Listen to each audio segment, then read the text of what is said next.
Halo, selamat pagi semuanya, Bapak Ibu, teman-teman, dan adik-adik mahasiswa.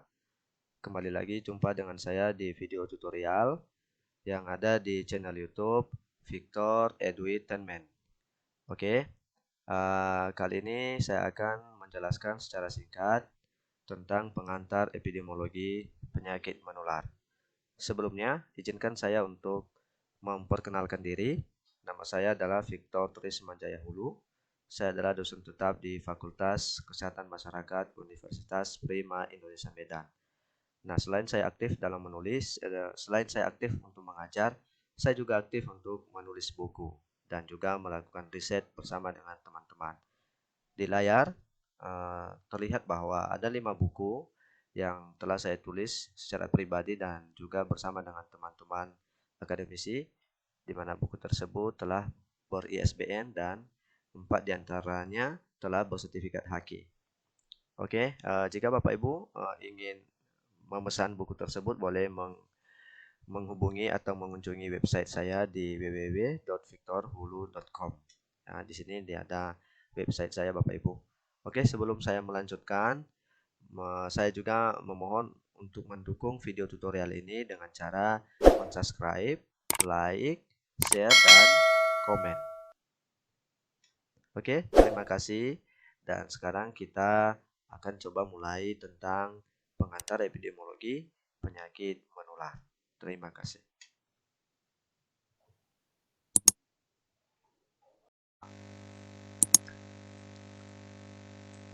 Baik, kali ini saya akan menjelaskan tentang pengantar epidemiologi penyakit menular.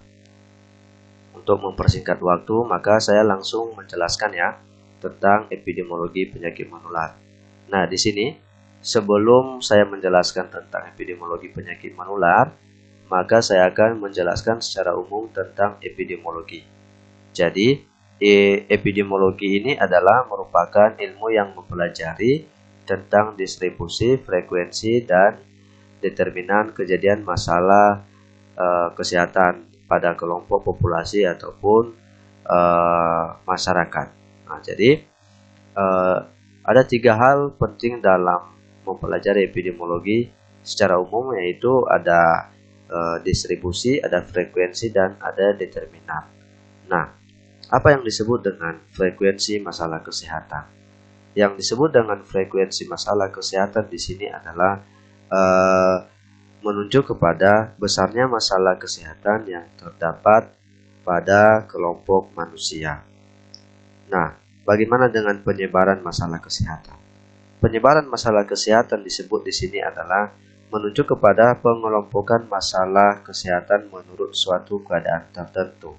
Jadi, keadaan tertentu yang dimaksudkan di sini adalah terdiri dari 3 komponen, yaitu ada manusia ataupun man, kemudian tempat atau place, dan waktu ataupun time. Yang ketiga adalah faktor-faktor yang mempengaruhi. Yang dimaksud dengan faktor-faktor yang mempengaruhi di sini adalah determinan kejadian masalah kesehatan. Ya, jadi ini menunjuk kepada faktor-faktor ataupun faktor penyebab dari suatu masalah kesehatan. Jadi baik yang menerangkan misalnya frekuensi penyebaran ataupun yang menerangkan penyebab munculnya masalah kesehatan itu sendiri. Nah, itulah definisi dasar daripada epidemiologi. Nah, saat ini kali ini saya akan melanjutkan ya tentang epidemiologi penyakit menular.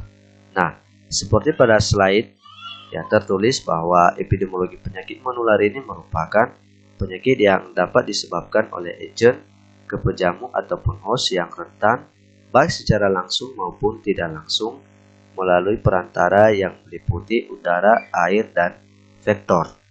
Nah, di sini Bapak Ibu, teman-teman, dan adik-adik mahasiswa semuanya ya, bahwa penyakit menular terjadi karena adanya interaksi antara agen, pejamu ataupun host, dan juga lingkungan atau environment. Nah, serta adanya proses transmisi di antaranya, seperti itu. Nah, kemudian epidemiologi penyakit menular ini juga mencakup evaluasi faktor yang menyebabkan infeksi oleh agent, ya. Kemudian faktor yang mempengaruhi transmisi agent dan faktor-faktor yang berhubungan dengan penyakit klinis pada pejamu ataupun host yang terinfeksi. Nah, itu dia. Jadi dari pengertian tersebut itu yang menjadi pengertian ataupun definisi daripada epidemiologi penyakit menular. Nah, sekarang kita masuk pada tujuan epidemiologi penyakit menular. Oke. Tujuan utama daripada epidemiologi penyakit menular ini sebenarnya adalah bertujuan untuk memperjelas rantai penularan penyakit ataupun proses infeksi, ya, di mana tujuan tersebut ya dapat mengembangkan, ya, melaksanakan dan mengevaluasi langkah-langkah pengendalian penyakit dengan tepat sehingga penyakit menular tersebut tidak termasuk ataupun tidak menjadi masalah kesehatan masyarakat. Nah, ini dia. Nah, jadi ini yang menjadi tujuan daripada epidemiologi penyakit menular. Nah, di sini ini berarti bahwa pengendalian penyakit menular adalah dapat dilakukan dengan memutus salah satu rantai penularan, ya, ataupun bisa kita melakukan perubahan-perubahan, ya, pada satu ataupun lebih dari komponen ini, di mana yang semuanya nanti dipengaruhi oleh lingkungan, seperti itu. Jadi intinya adalah memutuskan rantai penularan penyakit. Nah, agar masalah yang terjadi ataupun agar kejadian penyakit menular yang terjadi pada kelompok masyarakat itu tidak akan menyebar, tidak akan mengalami peningkatan yang signifikan. Sehingga tujuan daripada epidemiologi penyakit menular ini adalah bertujuan untuk memutuskan rantai penularan penyakit tersebut. Oke. Kemudian di sini kita belajar lagi tentang komponen proses terjadinya penyakit menular. Nah, terkait dengan komponen proses terjadinya penyakit menular ini sebenarnya dapat disebabkan oleh beberapa komponen, ya. Yang pertama itu adalah komponen penyebab penyakit. Nah, komponen penyebab penyakit ini sering disebut sebagai agent. Nah, ini dia, ya. Nah, ini sering disebut sebagai agent ataupun adanya penyebab ataupun agent. Nah, di mana agent ini biasanya dapat diklasifikasikan, ya, menjadi beberapa golongan, ya. Yang pertama adalah dia termasuk boleh ke golongan virus, ya, virus, termasuk golongan virus misalnya pada penyakit misalnya hepatitis A ataupun pada penyakit morbili misalnya.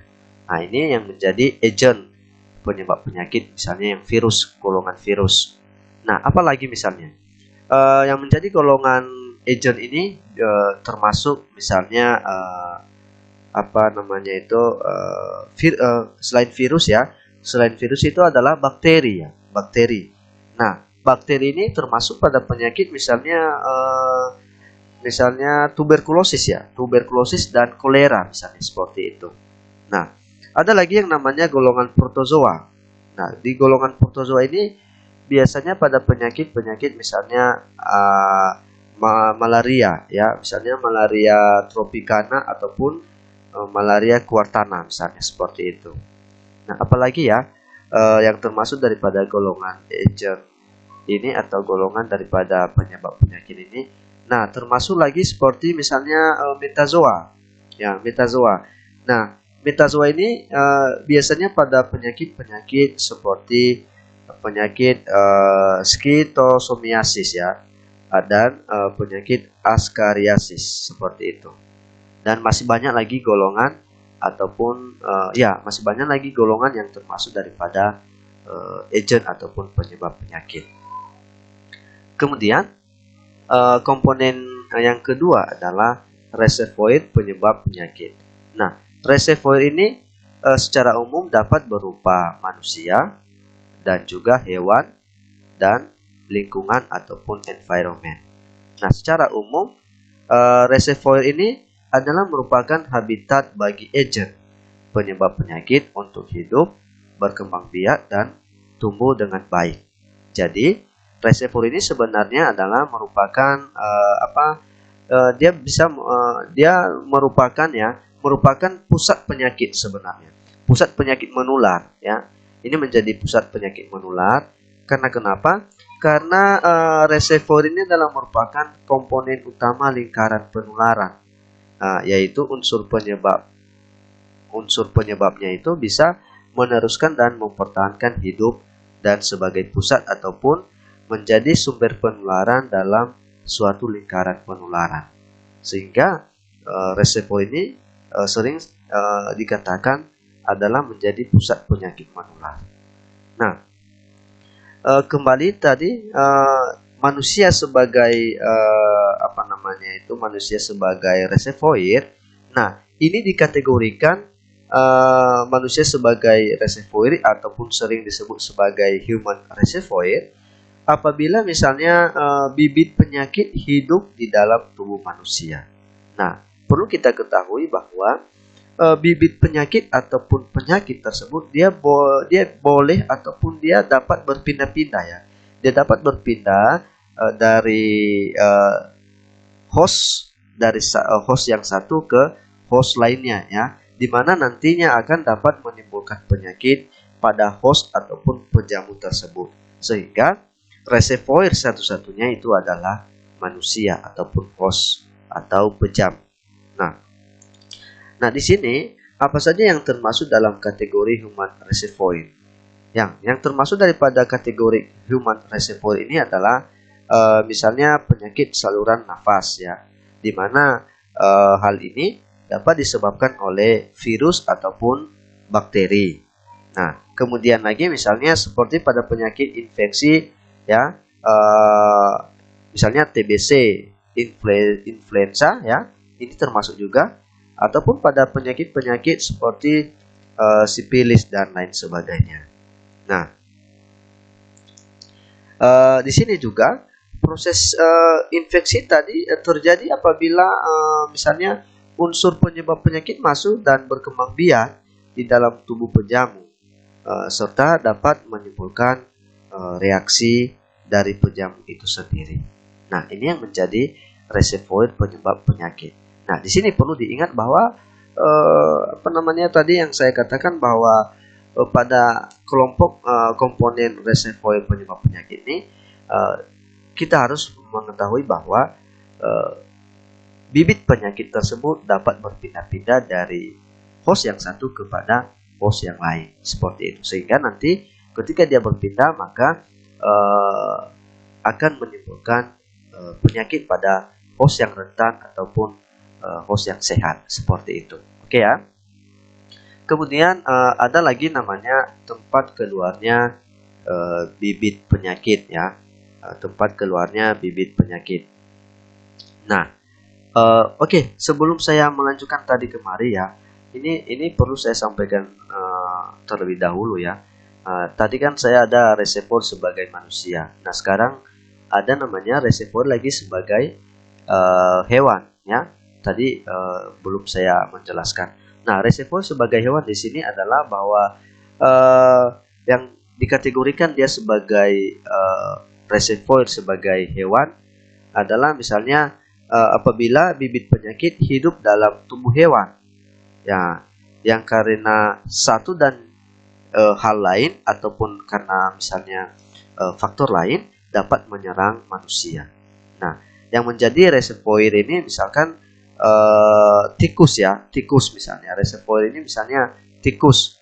Tikus ini boleh pada penyakit misalnya pes, penyakit pes. Kemudian reservoirnya ini boleh seperti misalnya anjing ya, anjing misalnya.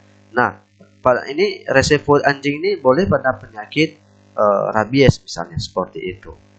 Nah, yang ketiga ada tadi reservoir juga boleh sebagai lingkungan ya. Lingkungan ini sebagai reservoir ataupun sering disebut sebagai environment reservoir.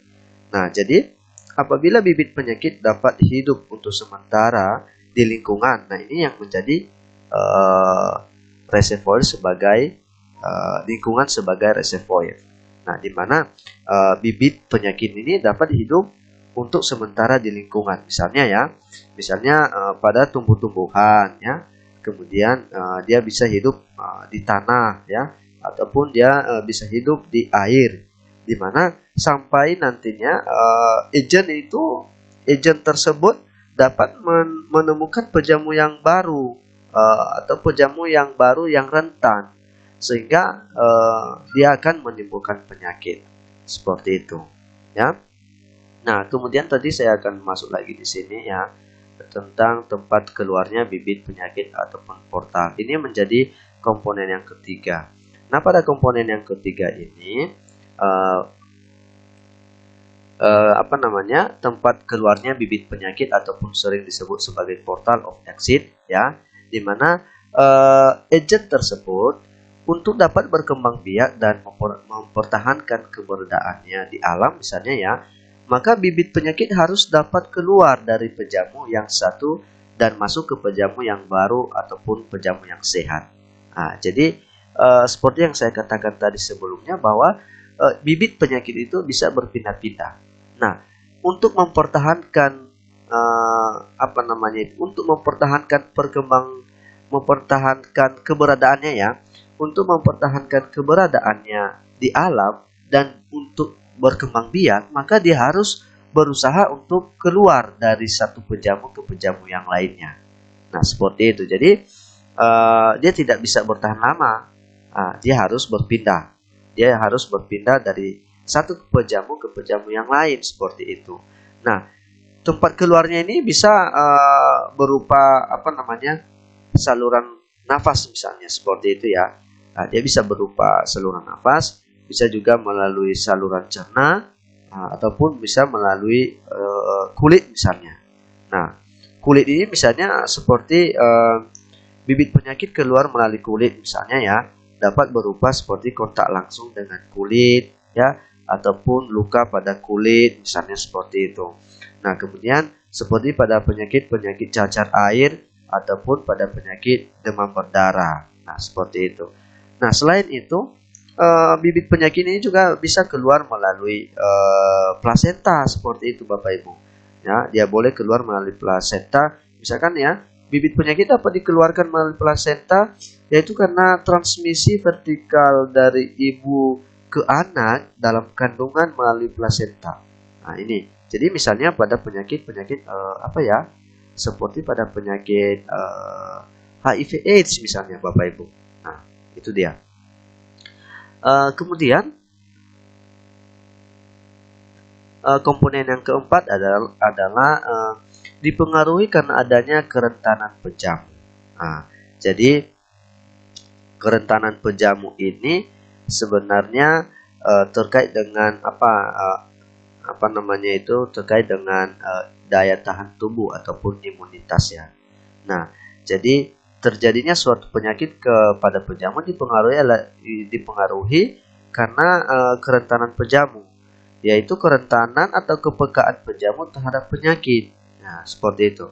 Jadi, kepekaan pejamu ini bergantung pada faktor genetik sebenarnya ataupun keturunan, daya tahan tubuh pejamu terhadap penyakit misalnya, ataupun status gizi pejamu dan gaya hidup seperti itu.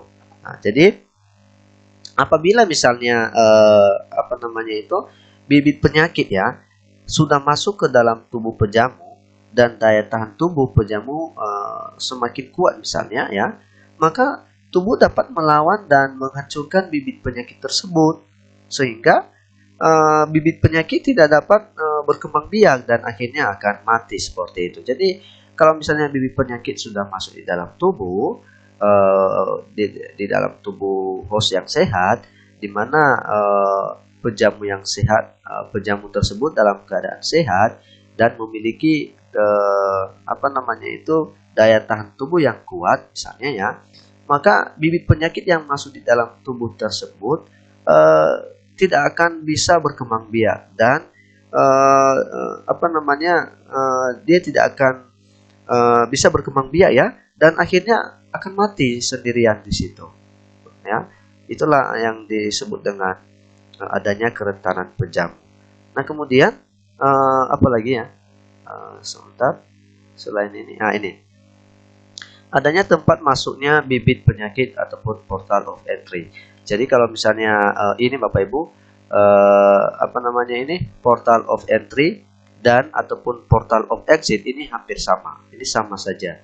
Jadi tempat keluar ataupun masuknya bibit penyakit itu sama ya, seperti tadi bisa melalui saluran nafas ya, bisa melalui saluran cerna, bisa juga melalui saluran kemih, ataupun bisa melalui kulit, bisa juga melalui plasenta, dan bisa juga melalui konjungtiva seperti itu ya.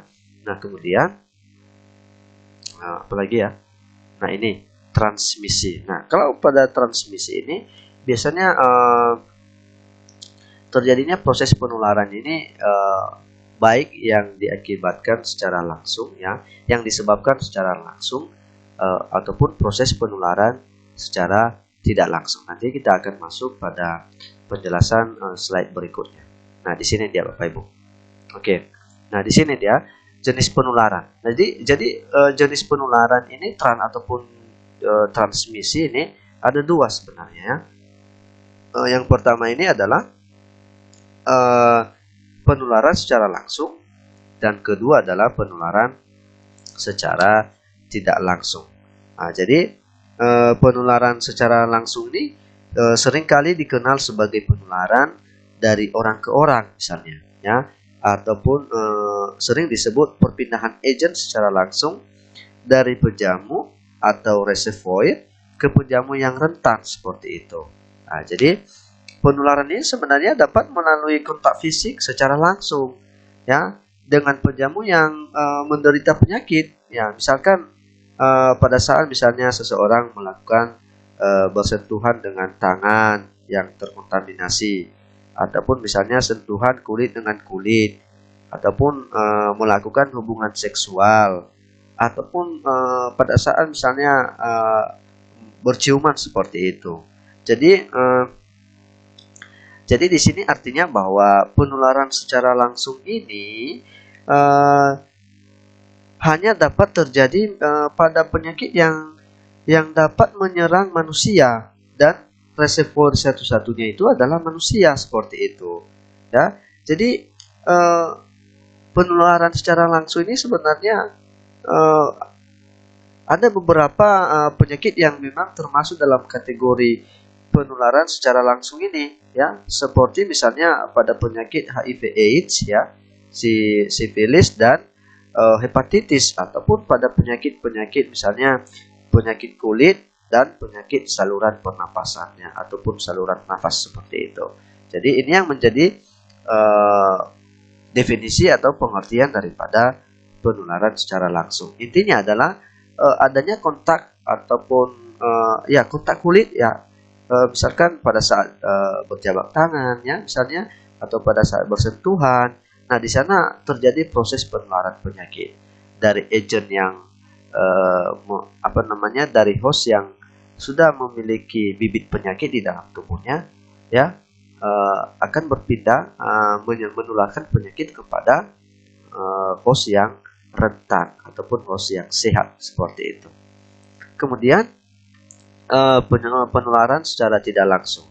Nah, penularan secara tidak langsung ini juga biasanya terjadi ketika misalnya agent ini berpindah-pindah atau terbawa melalui suatu benda misalnya ya, atau organisme ya, ataupun melalui perantara ke pejamu yang rentan sehingga dapat menimbulkan penyakit seperti itu.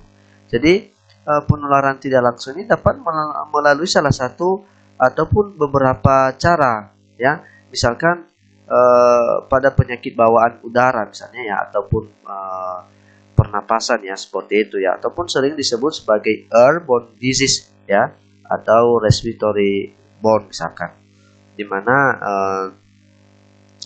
penularan ini terjadi ketika seseorang misalnya bersin ya, batuk ataupun berbicara seperti itu, maka akan terjadi proses penularan secara tidak langsung ya. Misalnya penularan melalui udara dapat terjadi dalam bentuk misalnya droplet nuklei misalnya seperti itu, atau keluar melalui mulut atau hidung waktu batuk ataupun bersin, ataupun pada saat misalnya bicara ataupun bernapas seperti itu. Nah, jadi ini terjadinya proses penularan secara tidak langsung seperti itu ya, antara host yang sudah memiliki bibit penyakit dengan host yang host yang masih sehat ataupun host yang dalam keadaan kondisi sehat seperti itu. Nah, kemudian juga penularan melalui udara juga bisa melalui debu ataupun ya debu misalnya seperti itu ya. Debu di mana debu ini kan bentuk partikel dengan berbagai ukuran ya, dan berbagai ukuran serta sebagai hasil dari resuspensi partikel yang terletak di lantai misalnya seperti itu. Nah, ini menjadi bagian daripada penularan tidak langsung. Nah, ataupun misalnya pada tempat tidur ya, serta tertiup angin bersama debu misalnya. Mungkin kita misalnya pada saat kita keluar rumah ya, biasanya kita malas ya menggunakan masker misalnya. Nah, di sana kita akan terhirup debu ataupun udara yang udara kotor misalnya seperti itu. Maka secara tidak langsung akan menimbulkan penyakit pada tubuh host yang rentan. Oke, demikianlah yang bisa saya sampaikan untuk epidemiologi, pengantar epidemiologi penyakit menular. Semoga materi ini, video pembelajaran ini boleh bermanfaat buat kita semuanya ya. Dan saya nanti akan membuat lagi video-video pembelajaran terkait dengan epidemiologi, statistik, dan metodologi penelitian. Oke, akhir kata saya ucapkan terima kasih. Semoga video pembelajaran ini boleh bermanfaat. Dan akhir kata juga saya akan memohon kepada Bapak Ibu untuk boleh mensubscribe video pembelajaran ini. Boleh juga untuk share, like, dan boleh komen. Terima kasih. Semoga bermanfaat.